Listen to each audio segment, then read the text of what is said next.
Bienvenidos a su canal de la Iglesia Bíblica Bautista Razón para Vivir, con el pastor Jared Suárez. Vamos a orar. Señor y Padre nuestro, te agradecemos tu palabra, la cual es bendita, la cual es inspirada por ti para redarguirnos, instruirnos, enseñarnos, guiarnos, Señor, y te pedimos, Padre, que pueda hacer efecto en nuestra vida de tal manera que podamos honrarte y glorificarte en todas las cosas que hacemos en nuestra vida. Señor, también pedimos por nuestra hermana Gaby, rogarte que esté bien, que tú le protejas, le ayudes, le sanes, y ponemos nuestras vidas en este tiempo en tus manos, en el nombre de Jesús. Amén. Amén. Podemos tomar nuestro lugar. Bien, entonces seguimos ya casi terminando el Evangelio según San Marcos. Tiene 16 capítulos, entonces ya estamos en el 15. Y recordar el 14, ¿verdad? Judas entrega al Señor Jesús, le da un beso y lo llevan a Anás. Luego lo llevan a Caifás. Caifás es el sumo sacerdote, pero Anás era el suegro de Caifás. Entonces lo llevan con Anás primero, luego con Caifás, luego lo regresan otra vez con Anás y después ya se van con Pilato. Y es en el momento en que nos encontramos. Dice, muy de mañana, habiendo tenido consejo de los principales sacerdotes, con los ancianos, con los escribas y con todo el concilio, llevaron atado a Jesús y le entregaron a Pilato. Esto quiere decir que ellos no durmieron en toda la noche, porque al Señor Jesús lo van a apresar aproximadamente a las 12 de la noche de nuestro horario, y de alguna forma van a llevarlo a estas tres casas, el sumo sacerdote, el suegro, y lo van a estar llevando y lo van a estar paseando. De hecho, aquí no se narra, porque en los otros evangelios, en los sinópticos, podemos ver cómo Pilato lo envía con Herodes y Herodes lo regresa a Pilato. Así que no se dice en Marcos, pero de alguna manera está en las otras escrituras. Vemos cómo el deseo de deshacerse de Jesús hizo que hasta el sueño se les quitara. Vemos cómo estaban de alguna manera conflagrados los dos partidos, los saduceos y los fariseos. Algo muy similar a lo que sucede en nuestro país en estos tiempos, ¿verdad? Cuando hay elecciones y va un partido separado de otro partido, se echan de todo, ¿verdad? Se dicen, eres esto, eres lo otro, robaste, hiciste, etc. Pero cuando están unidos, todos son buenos. Entonces, de alguna manera podemos ver que nosotros debemos ser personas que no cambian por circunstancias.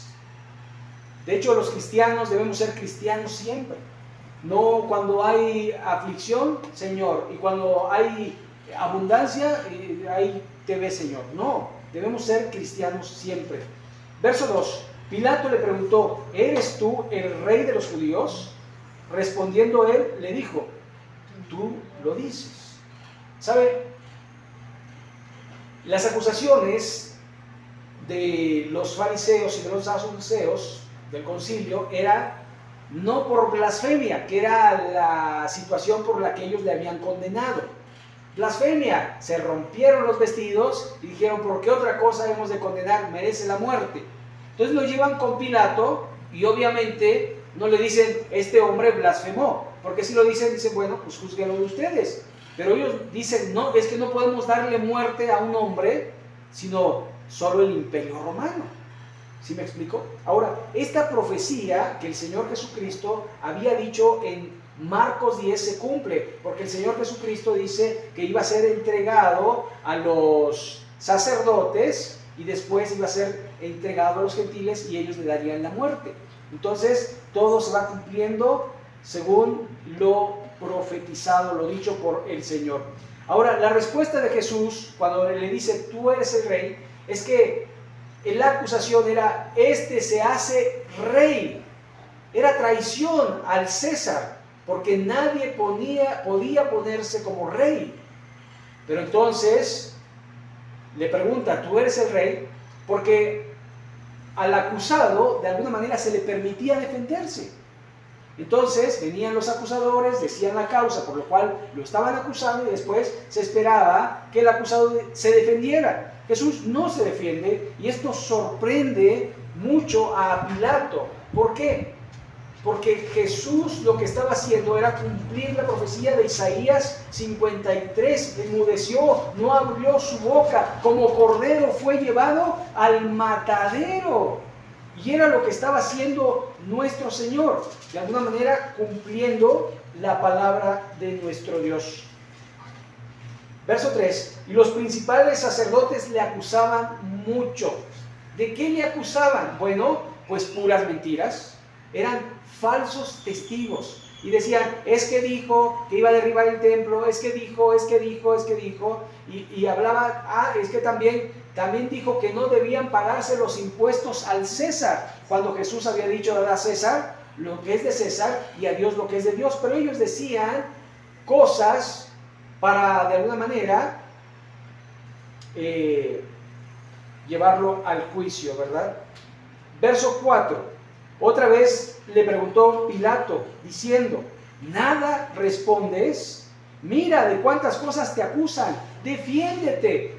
De hecho, Pilato no quería llevar a la cruz a Jesús, porque su mujer había tenido un sueño y le dijo, no tengas nada que ver con este hombre, porque es inocente.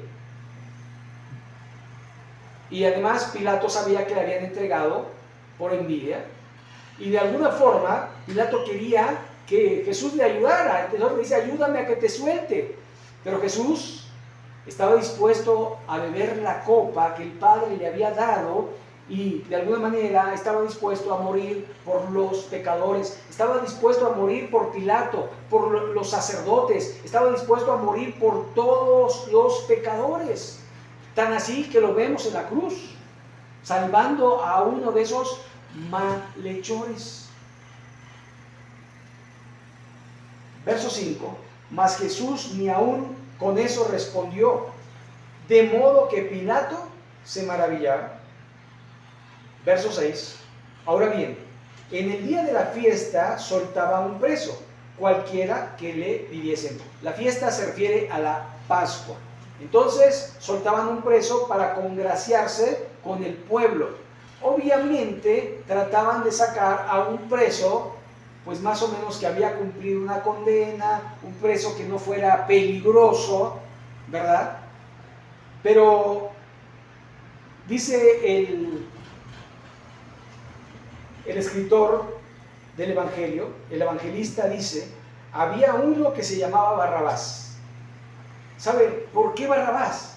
¿Por qué el peor? ¿Por qué no el líder, sino uno de los que estaban con él? Porque dice, preso con sus compañeros de motín que habían cometido homicidio en una revuelta.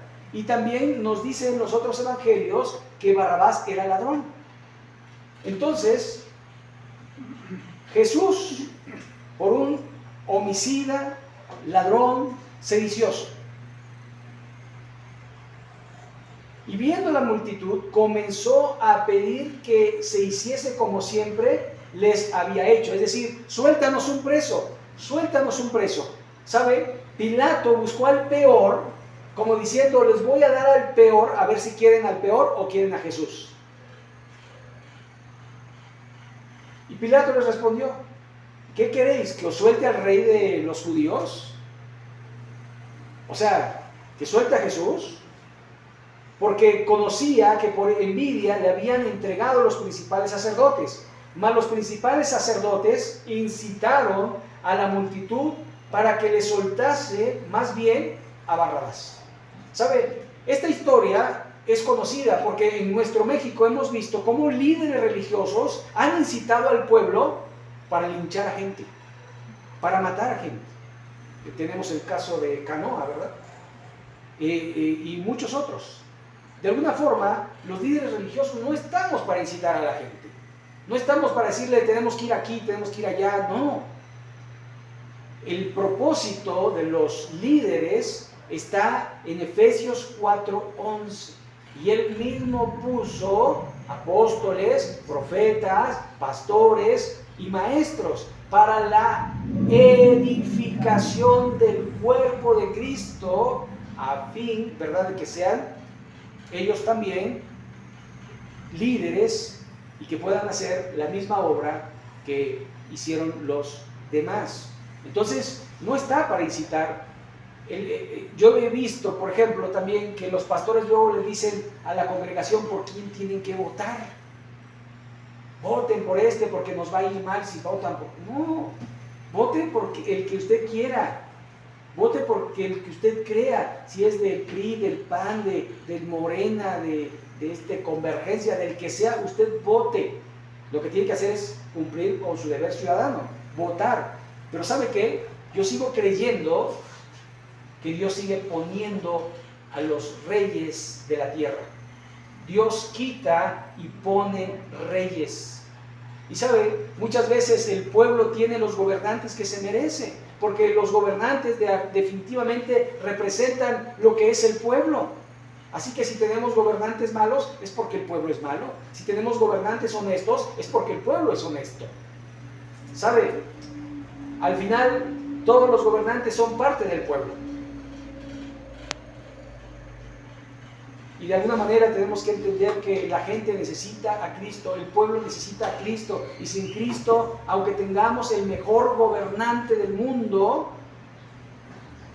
si está rodeado de puros malos, ¿qué va a hacer? ¿Sabe? Necesitamos que la gente sea cristiana, que la gente oiga del Señor. ¿Para qué? Para que pueda comprometerse a ser honesto, para que pueda comprometerse a no violar, a no matar, a no robar, a no hacer cosas indebidas, a no tener envidia, a ser personas de bien. Esa es la diferencia. Los cristianos por eso debemos de renunciar al pecado y a las pasiones y a este mundo que nos llama constantemente. El mundo nos llama. Y nosotros tenemos que decirle al mundo, no, porque soy de Cristo. Jesús, orando en capítulo 17 de Juan, decía, no te pido que los quites del mundo, sino que los guardes del mal, que los guardes del mal.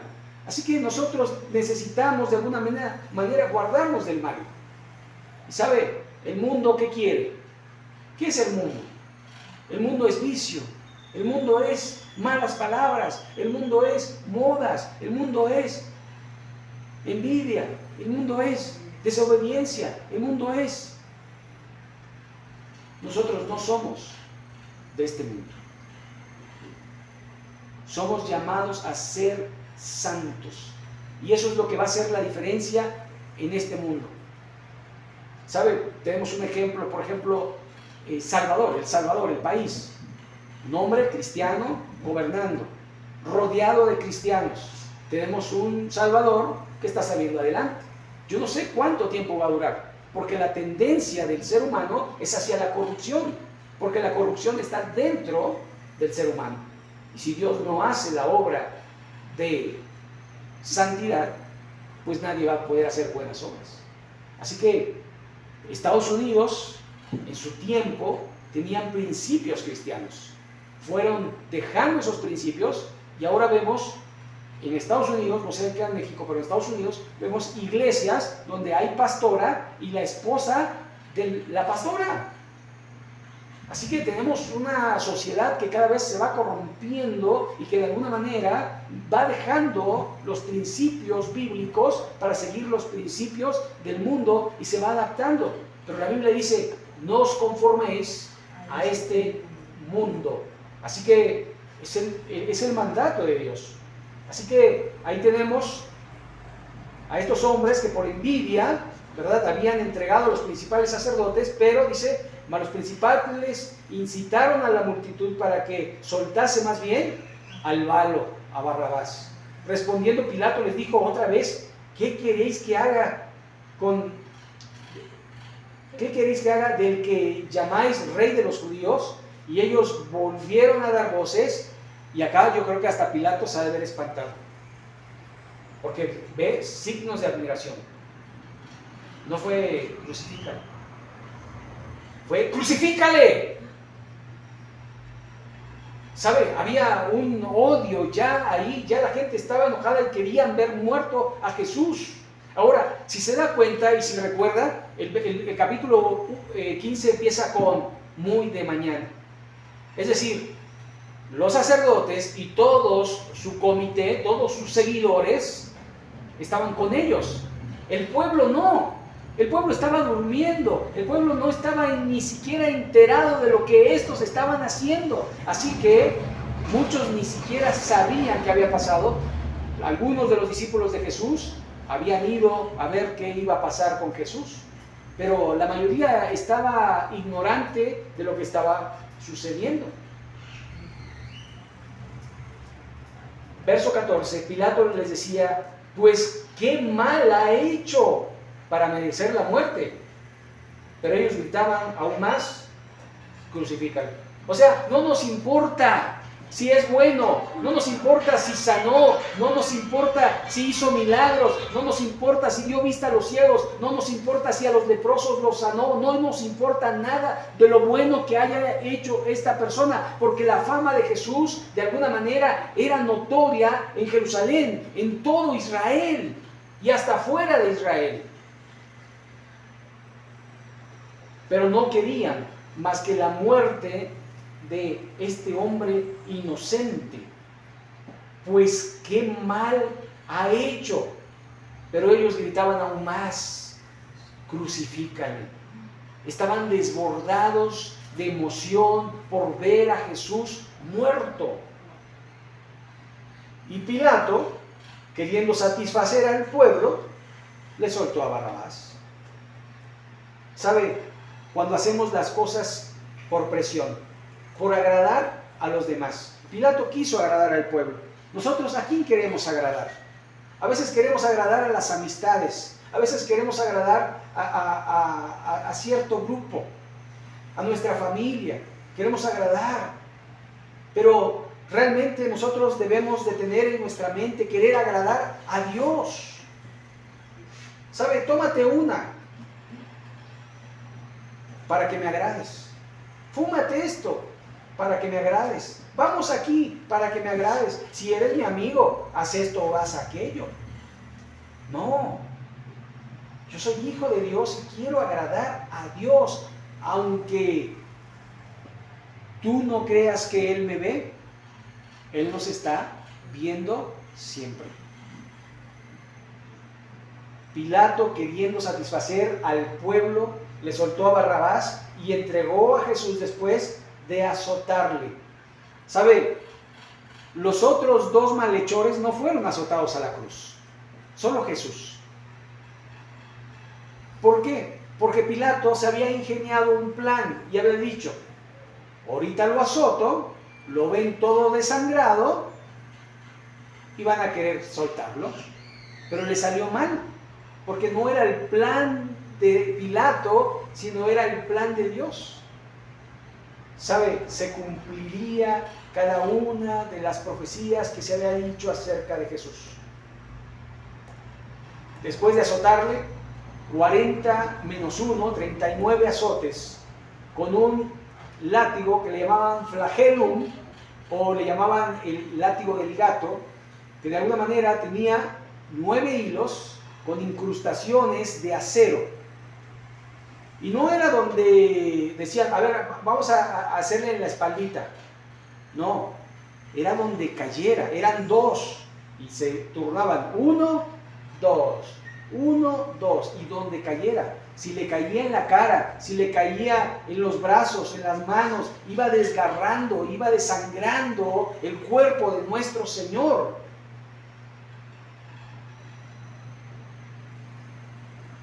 Verso 16, entonces los soldados le llevaron dentro del atrio, ya cuando lo habían condenado a muerte. Esto es en el pretorio, esto es la casa de Pilato, y convocaron a toda la compañía, es decir, todos los soldados de alguna manera iban a ser parte de esta crucifixión. Dice, y comenzaron luego a saludarle, salve el rey de los judíos. O sea, empezaron a burlarse de él. y le golpeaban en la cabeza con una caña y le escupían y puesto de rodillas le hacían reverencias.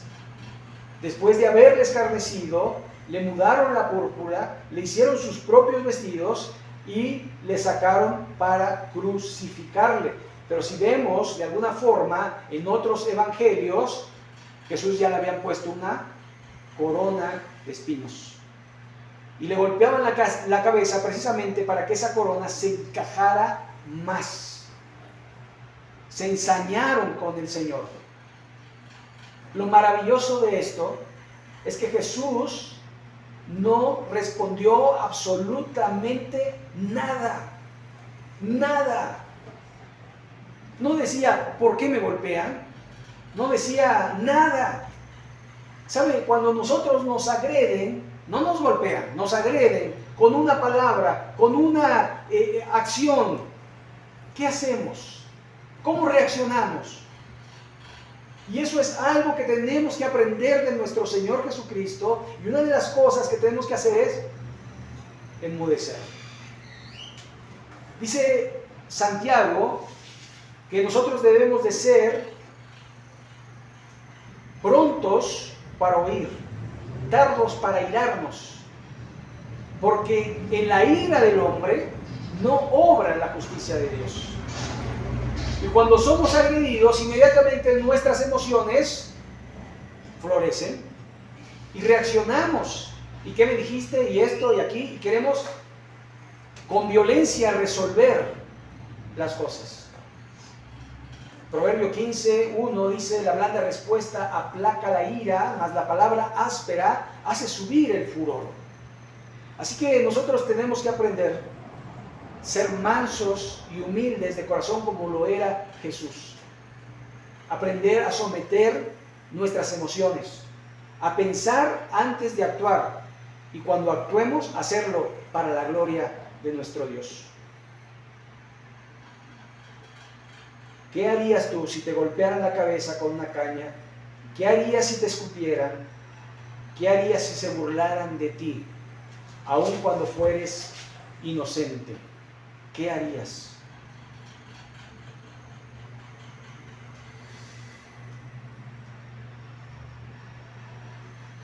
Después de haberle escarnecido, verso 20, le desnudaron la púrpura y le pusieron sus propios vestidos y le sacaron para crucificarlo.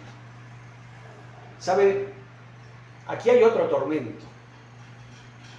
Jesús lo habían azotado, estaba ensangrentado, le ponen una capa de púrpura, esa capa se moja, se seca la sangre porque la absorbe, después se la quitan y nuevamente, y le ponen sus ropas, y ahí está Cristo ensangrentado, varón de dolores, experimentado en quebranto, y como que escondimos de él el rostro, cumpliendo cada una de las profecías que se habían dicho por él. ¿Saben? Algo que podemos ver es todo lo que padeció injustamente el Señor por nosotros.